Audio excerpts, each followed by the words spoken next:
Hi, I'm Dr. Patrice Berry, and I need to tell you a story. I posted a story earlier today that was one I posted back at the height of the pandemic.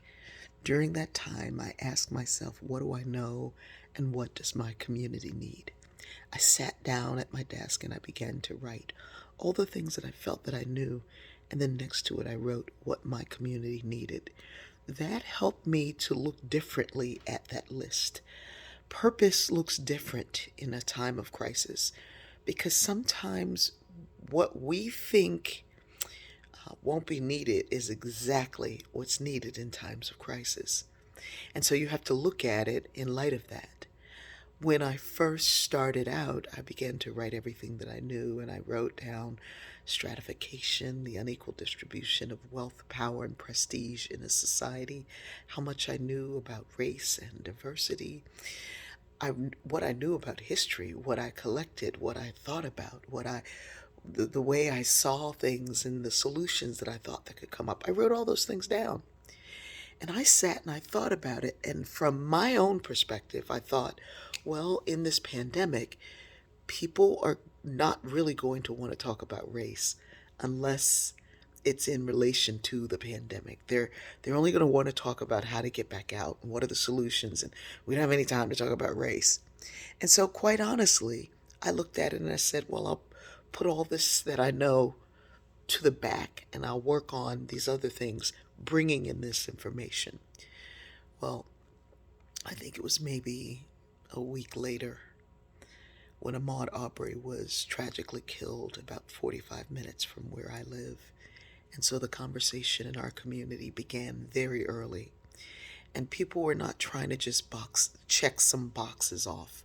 They were trying to find ways to understand, to comprehend, find solutions. What can I do? And the amazing thing is, people who knew me, there was a guy who sits next to me in church, and he said, can you talk to me? Can you help me out? So we got on the phone and we talked, and he said, you're exactly what I need. Can you come into my company? We'll have to do it via Zoom. Can you help us talk through this? And I said, yeah, but you got to be ready for some really wonderful change as much as you are ready for so called hard conversations. And we did that work, and that company prospered through that time. That entire company, not just the division, the part that they worked with, but the entire community thrived. And everybody was like, what did you do? And he would say, Bertice. And it's like, no, no, no, no, no, no, no, no. It's all of us. So many companies called on me during that time to look at things. But I said, if you really want to do this work, don't think I'm coming in once and leaving. We got to do the work.